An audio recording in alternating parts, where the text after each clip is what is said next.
Hi, folks. This is Josh.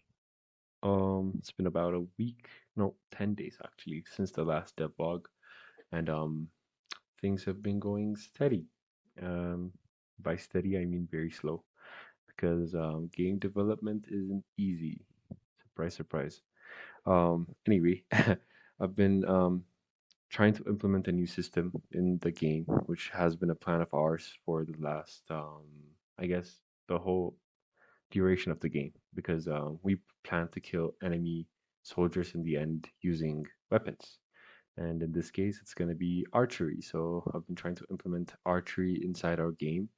And Also, I've been trying to fix camera problems that we had in the previous game, which was specifically clipping through walls and very jittery camera motions when it comes near obstacles. So one solution breeds a thousand problems.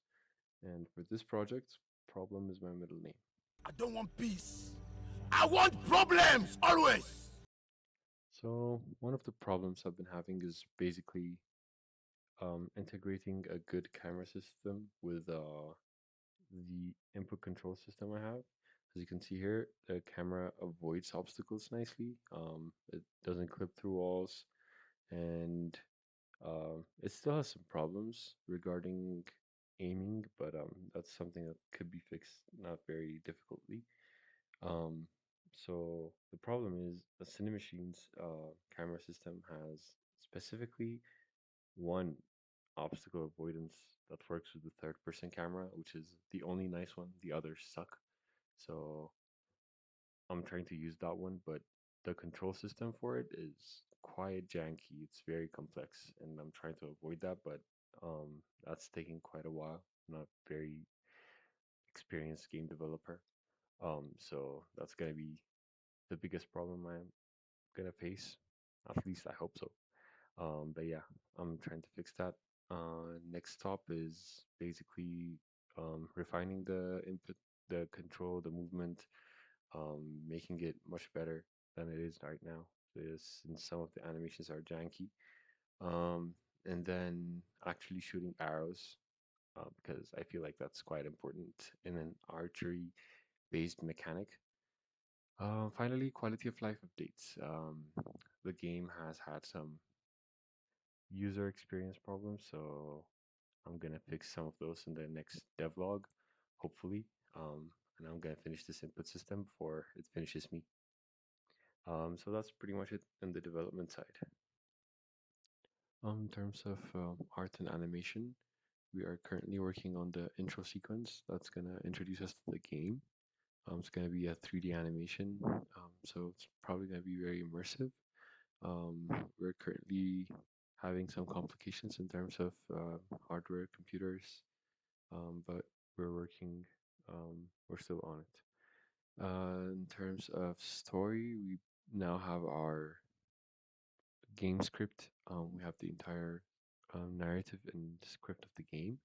We're implementing that alongside the gameplay as well as the intro and outro animations. So the story is pretty much finished. We're also adding some dialogue for the characters. We have that planned. Um, so that's what's going on the story side. On UI 2D, we currently have health bars which are designed. They're not finalized, so I'm not gonna show them to you today. But like when we finalize them on the next game, the devlog, I'm gonna definitely show you guys. But we have basic UI setup. We're also doing other UI stuff. Same for audio. We have our background noises, audio, music, and we are currently starting work on dialogues and other stuff. That's the general overhaul of the game. As always, your inputs are very, very valued, and we'd love to hear what you think of. We'd also accept any sort of help or assistance that you may have, or comments that you may have that make the game a bit easier. So um, that would be very appreciated. So if you need to contact us, my contact will be on the screen right now. Queen Idia is still going strong. Hopefully, we can show you the finalized product soon. See you guys on the next one.